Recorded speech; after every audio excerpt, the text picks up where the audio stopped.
slime. Yes, it's gonna be so much fun, but we're not gonna make 100 today. Yeah, I know. We're just gonna do our top favorites. Yeah, it's gonna be super great. All right, what are we starting with? So our first slime we're starting with today is some really cool molding slime. Now this slime, actually, if you leave it out overnight, it'll harden and you can make an imprint of whatever you like. So here, we made an imprint of our little tool there. So we're gonna look at a little bit more liquidy slime, starting with this one over here, which I believe you already know about. This is cornstarch mud. Exactly. You hold this. Sounds I'm gonna good. hold this and we're gonna try pouring it. Whoa. Oh, Whoa. so see, it's like a liquid. Then we do it fast. It's like a solid. All right, what's next? Over here, we have some other really awesome types of slime. So right over here, we have some crunchy slime. Crunchy slime. Exactly. Why is it crunchy? Now it's crunchy because we've actually added a few beads inside of it to make it crunchy. This is some really cool, awesome slime. Here, you take half. And you can feel the beads as you stretch it out. It's so cool. This one is a little harder to clean. Exactly. I'll just do that. All right, so what's next? So next we have some really cool glow-in-the-dark slime. Glow-in-the-dark slime. Yeah, it's so awesome. Ooh, look at how much it glows. That glows a lot.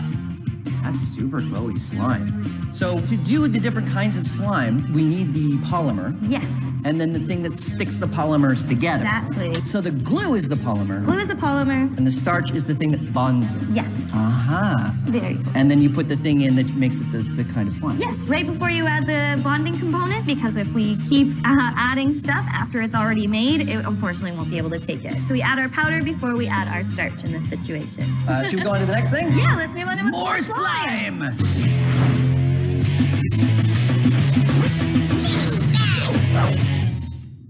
This is a light stick. It creates light using a chemical reaction. There's a liquid chemical inside and also a glass container that holds another chemical. When you bend the light stick, you break open the container and the two chemicals mix, creating light. There you go, light sticks, chemical reaction. And yes, of course we're gonna max it out. This is a whole bunch of the two chemicals in a light stick. Let's max it out.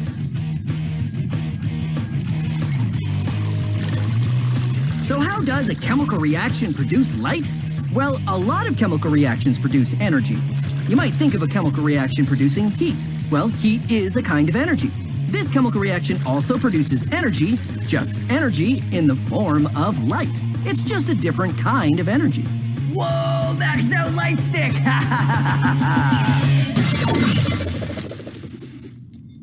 And now for a Science Max quiz. Chemical change or not? What's a chemical change? Well, let's demonstrate. Look at this. It's a happy little molecule of iron. And here's another molecule of oxygen. If they were to have a chemical change, they would react and form different molecules. Look, it's a molecule of rust. Rust is a different chemical than either iron or oxygen. It's a chemical change.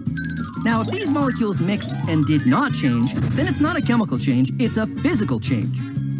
Sometimes it's hard to tell if it's a chemical change just by looking, but asking what kind of change it is leads to good science. So let's look at some examples. Vinegar and baking soda. Is it a chemical change? Yes. Vinegar and baking soda react to form different chemicals. Sodium acetate, that's the white stuff that's left over, and carbon dioxide, which makes the bubbles. How about a nucleation fountain with Diet Cola and mints? Haha! A lot of people think that's a chemical change, but it's not.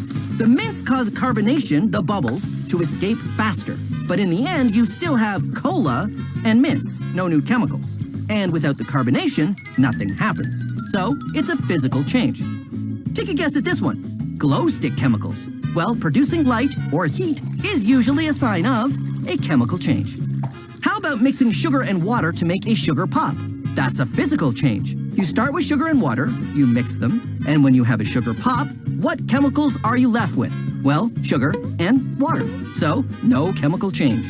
It can be hard to tell sometimes, but whenever two things mix, think to yourself if it's a chemical change or a physical change. And now you know it's either one or the other. And that's the first step to good science. Thanks for playing our Science Max quiz.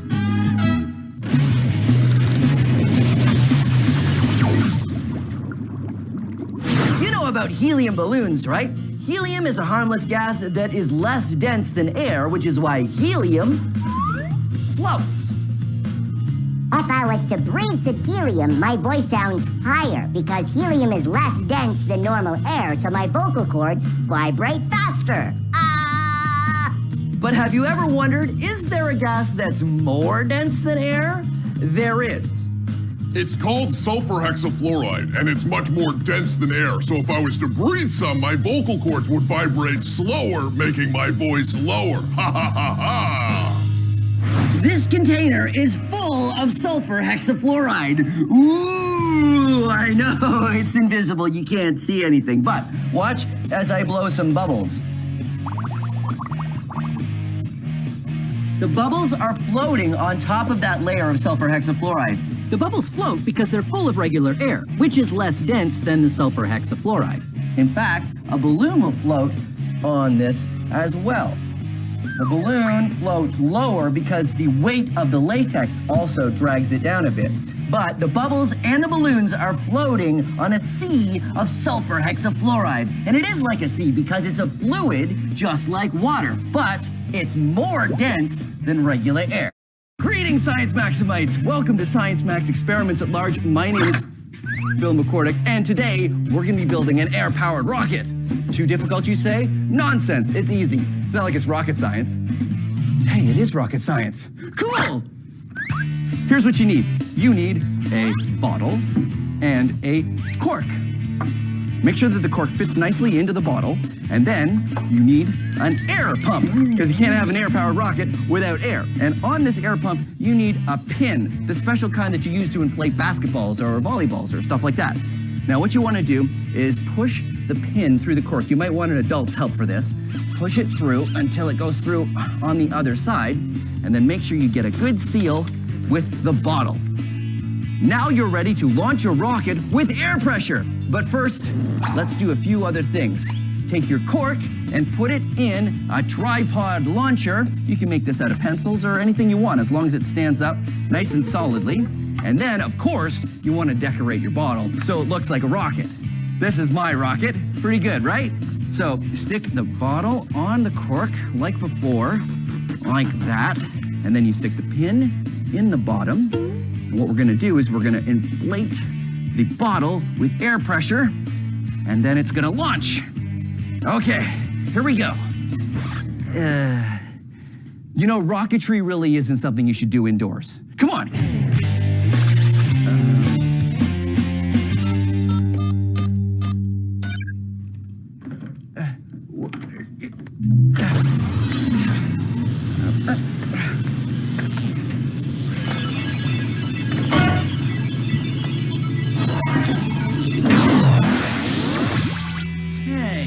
Supposed to be a field.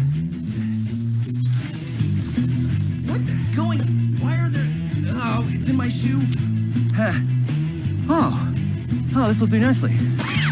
Now, don't forget to do this with an adult, and don't forget your safety glasses. Now, set up the rocket in a nice big open area, and make sure it's pointed away from you. And then, what you do is you pump the air pump. And it puts air into the rocket, which pushes down on the water, which will push down on the cork, until eventually...